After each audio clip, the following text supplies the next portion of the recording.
Today we are going to change it up a bit, and instead of looking into options, option Greeks, selling calls, buying spreads, etc., we're going to take a look at company fundamentals. Remember that when we talk about options, I always, according to the trading strategy, which I will link to here in the video, when we look at options and specifically at a chart of the ticker that we're looking to get into, we look at technicals like fundamentals and support and resistance levels. So the longer out you go with these swings and leaps, the more relevant the fundamentals of a company become, and the more irrelevant the market jitters or tantrums between data points and FOMO and FUDs and things like that, the more irrelevant those become. So let's go ahead and jump into company fundamentals. Okay, what I look for, and basically what I'm trying to do when I'm looking at fundamentals. Also, I believe this is the perfect time to cover this topic because the stock market is about to, or could be, pivoting between bear and bull market. But it's not going to be a bull market like the 2020, 2021, where these high growth tech companies became superstars. It's going to be a more modest bull market where certain companies that actually provide more solid and more conservative and more long-term sustainable value are the ones that are going to come out on top. Okay, so it's not going to be 50, 60, 100% growth like in the after the pandemic boom recovery. It's going to be a different, probably more conservative kind of bull market, and it is a good, actually a perfect time to jump in and get a lot of value companies at good prices because they have basically deflated along with the big growth stocks, right? If you look at the NASDAQ has done and is still doing pretty terrible. But that has deflated. That's because a lot of those high-tech growth companies got deflated in 2022, but it brought along with them for the ride a lot of high-value, more blue-chip companies. So it's a perfect time to jump in, and this is where fundamentals play a big role. So, value. Well, why is a company valuable? And I actually left this open on purpose because there's a lot of different definitions of value. So why is a company valuable? Okay, so a lot of the ways that analysts analyze companies for value, we have a couple of examples here. One of them is based on how much cash the company can produce. And this is known as discounted cash flow. And basically what it means is how much cash flow does the company have over the next few years. And it doesn't go out to infinity, although it can, but basically the farther out you go in time, the less reliable the numbers are, just like a weather forecast. So they get a lot less weight assigned, okay? But the cash flows in the next maybe 5-10 years, those are the most important ones. And so those are the cash flows that analysts try to identify, all right? So basically you take the cash that is produced in the future, in future years, okay? And you add them all up. But the thing is that the cash produced in today, in this year, 2023, is a lot different than the one produced in 2033, 10 years from now. Because 10 years from now, as you all know, the time value of money, and if you haven't ever covered or seen this topic, then I will try to find a link to a topic here.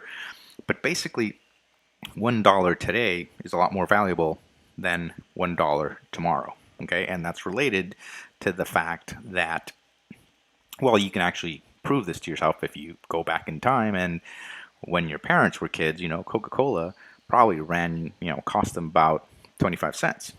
You can't get a Coca-Cola for 25 cents nowadays. And whatever rates the different analysts use, to discount those cash flows is what makes the difference between what Jeffries, says, what Goldman Sachs says, what Bank of America, what Deutsche Bank, and all these different analysts say or think that a company is valued at, because they project their revenue, they project their growth, they project their earnings, and then they discount all of those cash flows back down to today and say this is what they're worth. But basically, every analyst has a different opinion on not only on projections for growth and revenue and earnings, but also on what discount rates to use to discount those future cash flows. So that's one way, and it's one of the most common ways, the discounted cash flow. Another one is the enterprise value, and that's basically how much cash it has right now. How is it valued? The enterprise value. So what you do is you take the balance sheet and you look at the balance sheet, and then you basically figure out how much a company has. Okay, so all assets are obviously valuable, and then however much debt, which is on the liability side of the balance sheet, and I'll link to a video on that topic here. But basically, however much debt you have is something that is owed, to somebody else. It doesn't really belong to the company. It belongs to whoever gave you the money. So basically, whatever you have, the cash that you have minus the debt that you owe, then that's basically how much real cash you have today. And then there are others. There are other ways of valuing companies that are much shorter, much quicker, such as taking the earnings per share and the price to earnings. There's also sales to earnings in the case of some companies that don't produce profits, such as EPS, or have negative EPS. You have to figure out a different way to value them. So let's look at some of these, company parameters that we can look at, and let's compare two of the giants. All right. So Apple and Tesla. They're both high-tech growth companies. They should both have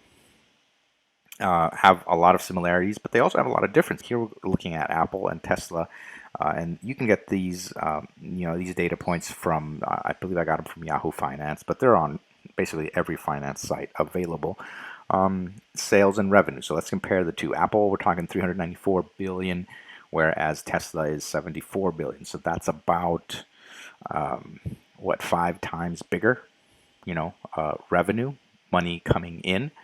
And this TTM means trailing 12 months. That's important to keep in mind because a lot of these parameters are sometimes reported as TTM, which is trailing 12 months, which means that Apple made 394 billion in sales or revenue during the past 12 months, which is trailing. And it's comparable to Tesla. But sometimes it's not trailing 12 months. Sometimes it's forward 12 months. So it's something that's being projected.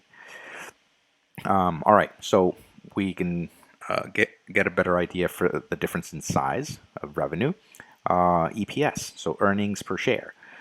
After the revenue, you need to take out obviously all the costs, and you're left with earnings, and then you divide it by the number of shares outstanding. And in this case, again, you have $6 for Apple and $3 for Tesla. So that's actually a very good, I would say, indicator, because we're talking about a much older company here in Apple, and they're only at $6 per share, right, in earning, whereas Tesla is, even with 1/5 the amount of sales revenue, is producing $3 in earnings per share. So that could probably be due to the fact that the margin on whatever Tesla sells is a lot bigger than the profit margin in everything that Apple sells. And that also makes sense because as you grow more revenue streams, you diversify, and there's basically a trade-off between revenue streams that are riskier but produce a lot more margin versus those that are more conservative but they produce a lot less margin.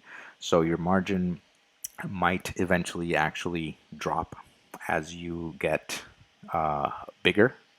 In the case of the long-term, long-standing blue-chip companies, whereas in the beginning you might actually have a bigger profit margin because you're a lot more risky. So you're able to reach $3 in earnings per share quicker. Tesla being, however many years old, I don't know, 7, 10 years old. I can't remember how old the company is, whereas Apple is, older than I am. So That's actually quite impressive on the side of Tesla.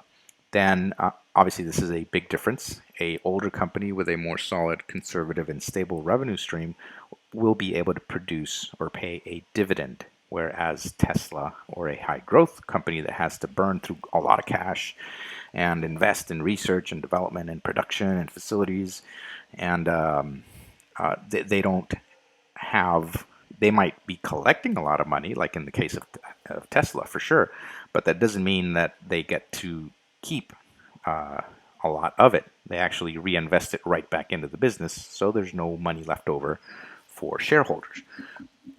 This is obviously something to look for in value companies because their stock might not go up and down as much, but a dividend could be a nice way to offset maybe a company that only grows 5-10% a year, but in value, but gives you an extra income such as dividend. Okay, so then you will also find in the financial statements the cash flow, which in the case of Apple is 122 billion, and in the case, and these are operational cash flows, and then in the case of Tesla, it is only 16 billion, so about 10 times less. Okay, so Tesla is left with very little money in the end, and these are operational cash flows because there's also financial cash flows which are different. But operationally speaking, look at all the money that Apple produces on a yearly basis. I mean, that's a crazy amount of money. And then you have the debt to equity ratio. So in the case of, I believe this can't be, that has to be 26.1. I'm going to check that out. Okay, so in the case of Apple, it's 26.1, whereas in the case of Tesla, it is about 14. Okay, it makes sense because Apple is a much older company, whereas Tesla basically made all this money by a lot of financing that it got from venture capitalists and from investors, institutional investors, as of recently. So they don't need to resort to a lot of debt, as compared to somebody like Apple when they've already used up all the money from the investors and they basically have to go and get money from lenders like banks. Okay, the profit margin. This is actually surprising based on what we set up here, but Apple has a 25% profit margin, whereas Tesla has a 15% profit margin. So basically, Apple makes a lot more money, than Tesla does whenever they produce and then sell one of their products. They also produce a lot of software here, so that might have something to do with the fact that it's not being assigned a cost that is altogether true, whereas Tesla produces mostly hardware. So you compare hardware, which has an absolute fixed real cost, as compared to something like software or even content created in a lot of the places that Apple makes money, such as the App Store and the music business and the streaming business, and then your profit margins are allowed to be a lot higher. And let's look at shares. So Apple has 16 billion shares compared to 3 of Tesla. Also makes a lot of sense. Apple has had more time to grow and therefore produce or basically print out more shares, accumulate more value. And institutional holding is 60% compared to 45%, although that's not that different. And the short, so the percentage of shares that are short in the market is 0.77 as compared to 2.8 in Tesla. This makes a lot of sense. Tesla is a lot riskier. A lot of people short it. And that is basically why you have that difference in short percentage. And now we have here market capitalization or market cap of Apple is 2 trillion compared to 388 billion, which is about 1/6 the amount. Enterprise value is 2.1 billion. So you can see how it's very similar, two different ways of valuing companies. And here as well, 388 versus 373. Now look at the PE. So the PE we have 21 compared to 38. So the price that you pay for the stock of Tesla is 38 times its actual earnings, whereas the price that you pay for Apple stock is 21 times that earnings. So higher PE companies, uh, you want to be careful with that because the higher the PE, the more expensive the stock is. Down here, we have PS5 and PS6. And no, these are not PlayStations. This is the price to sales ratio. So when a company does not have earnings, which is not the case for either Apple or Tesla, obviously, then you have no other option but to look at price to sales. So what is the value of the stock versus how much they sell? Which is, the best approximation you can get to the actual PE. So we've already seen that PE is a way to say, or to gauge how expensive a stock is compared to its earnings. So the price of the stock divided by the earnings. So we have here 21, for example, for Apple. And when a company does not have earnings, because it's not making any money yet, then you can resort to the price to sales, which is the price of the stock divided by the revenue or the sales. Another way or another number you can look at is the price to book ratio. Okay, so the P to B, which is meaning the book value, right? So what's in the books? What is the value of what's in the books? And in this case, for both of these numbers, we have a 5 and a 6, so it's pretty similar for both Apple and Tesla. But of course, these are not, so important because PE is usually much more important, basically because it's closest to the actual discounted cash flow value for the year than what the price to sales would be. But if you don't have earnings, then you got to go with price to sales or price to book. And then we have the enterprise value, which is another way of valuing how much the company is worth, divided by, and you have two options: either the revenue, so this would actually be EVR, and this would be EVP for profit, which is actually, let me go ahead and correct these. I just use it because it was a lot shorter to say EBITDA. So you can use these two numbers, EVR and EVP, as a way to also gauge the idea of how much the company is valued divided by how much its revenue in this case. So for the EVR, what we're saying is that Apple is 5 times more valuable than its revenue. Which is the same actually for Tesla, which is quite interesting. And it is also 16 times, Apple is 16 times more valuable than its actual EBITDA or profit.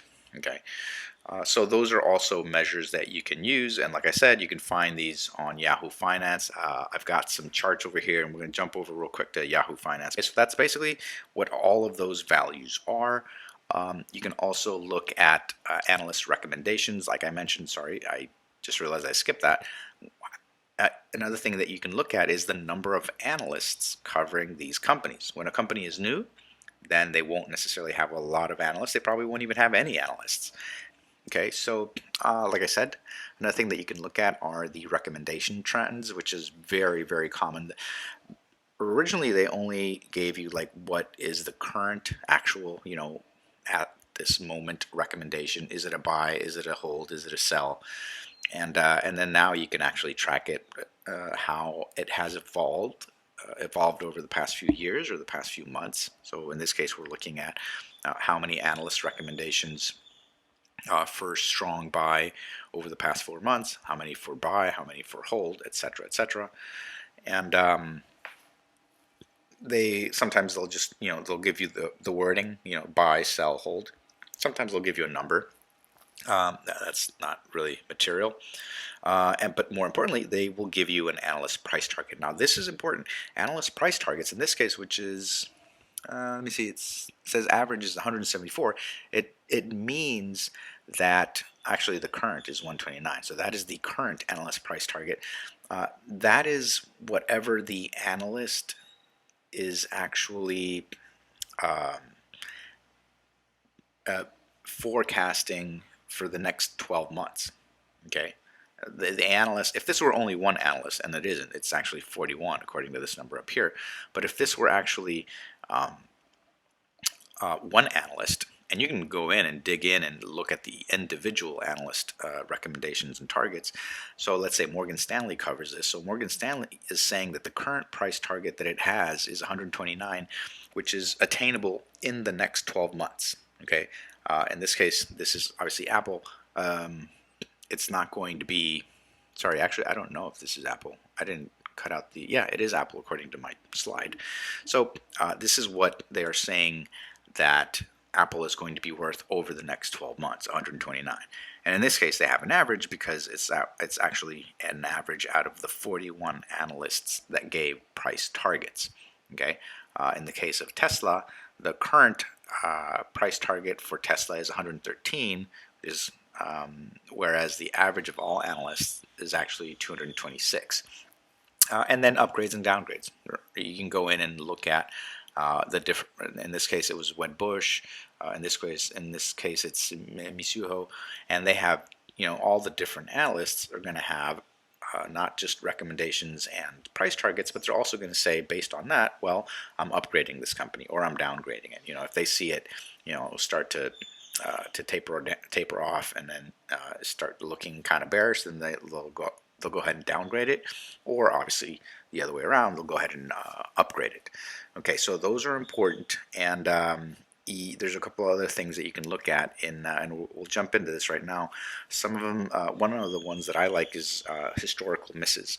So the beats and misses on earnings, which is it gives you an idea of how often the company has beaten or missed EPS forecasts, as well as historical earnings and revenues. So let's go ahead and jump into Apple here, and this is this is Apple for Yahoo Finance. And like I said, you normally when you punch in your ticker, you'll be taken to the summary. The summary does give you some of these numbers. Will give you market cap, PE, EPS, which are probably the most important ones, and then dividends, because a lot of people like to look for dividends. But if you go over to statistics, you'll see a little bit more detail of some of these numbers that we looked at on that slide, like the market cap, the enterprise value by revenue and by EBITDA. You'll see the price to sales and price to book. The historical price movement, the share statistics. We looked at shares outstanding as well as the short. The short ratio, how many were shorted. You can look at that earnings per share, and you can look at the debt to equity. Remember we talked about, and actually here it is. Look at this, 261. So it is 261. It's not 26.1. So let me go ahead and fix that, because I actually changed it because it looked too big of a number. So that is kind of scary. I mean, 261, debt to equity, that means that you have quite a bit more debt than you have equity. But then, of course, if you're making 122 billion in cash flow per year, then, that's not that bad.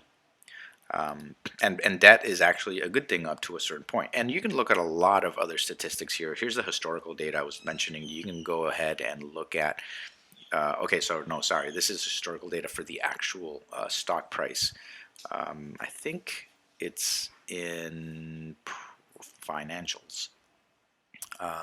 So there you have for the past few end of the year. So this is ending September 2022, 2021, 2020, 2019. So you can look at, how revenue has gone from 260 to 394. How EPS has gone from 299 to 567 and probably 614, but they haven't closed that, so that's probably why they haven't reported it on Yahoo Finance. And you can see here, this is what I was talking to you guys about, the historical beats and misses. So this is Apple. It's known for beating. So here it beat, here it beat, here it beat, here it beat. It never missed, even though a lot of other companies did. And Q4, which is in February, is coming up. So we'll definitely find out in the next couple of weeks. And here's the chart that I was presenting to you guys about, revenues and earnings. And I believe the analyst recommendations are probably going to be in here. So there's a number of analysts covering. So look at the number of analysts covering Apple. So in 2022 and then now in 2023, it jumped like 10 analysts. So that's obviously a positive sign. I mean, if 10 more analysts are looking at your performance, then you're obviously doing something right. You can look at EPS over a year ago, revenue, what the revenue estimates were, and the number of analysts covering that, what the EPS projections were, what the EPS trends, the growth estimates, etc. And there's that chart about the recommendations and upgrades and downgrades. You can go ahead and look at all of those individually if you want as well. So this is where this is actually one of the nicest places, even though it is, Yahoo is kind of old for some people, but I like to get most of my company information from there. So wrapping up, how do we use these fundamentals? Okay, so basically what we're trying to find out is, yes, we can go ahead and jump into an option, not so much caring about the company's future. So for example, right now, and we're talking January 14, 2023, I wouldn't mind jumping into options about on Facebook or even Tesla, simply because there is no big risk from my point of view. There is no big risk to what the future of that company holds if I'm trading options, because they are very short-lived. So, but if you're going to be looking at some more as an investment, as a medium or longer term, then you definitely want to look at further down the road and as far back in history as you can, to see what it has done with revenue, with dividends, with earnings, EPS, and all those sorts of things. So has this company performed well in the past compared to the present? And how stable are not just its revenue, but its earnings as well? What is being projected about its future? So we saw very quickly here that you can look at the projections, right? What they are projecting the revenues are going to be, the earnings are going to be, and how many analysts are covering it. Because again, like I said, this is basically giving you a seal of approval if you have a lot of analysts looking into you, because analysts are not going to waste their time on companies that are not worth looking into. Who holds shares? And how many shares? We looked at institutional holdings versus retail investment holdings. Institutional investors will move stock prices a lot more than retail investors will. Although recently with the social media, that has changed a bit. A lot of retail investors got into a lot of shares and actually moved shares more than institutional investors did. We saw that with the meme stocks like GME, GameStop, and AMC, and Bed Bath & Beyond, when these retail investors were basically going against these big hedge funds and trying to take their lunch, and they did. So who holds how many shares is definitely important, and are those shares, or the company, so the price of the shares, the P, as in P to E, or the company as in EV, are those overvalued? Is the PE too high? Then am I paying too much money for the shares? Or is the EVR or EVP, enterprise value over revenue or profits, is it telling me that the company itself is overvalued? So how much cash does it have? Debt to equity and cash flow, because a company that has more cash and specifically more cash flow is going to be able to weather a downturn a lot better than a company that has less cash flow. And again, how much debt. So those are some of the most important factors that we can look at, and will help in our decision to actually go into company stock, common shares, for the medium or the long term. This is not day trading. This is not scalping, definitely. This is not even 2 to 3 day swinging. This is more long shares. We're talking 3 months, 6 months out. Okay, so that is basically what we look for in company fundamentals, and I hope that this has been instructive for you. So I hope to see you in the next one, and have a good one.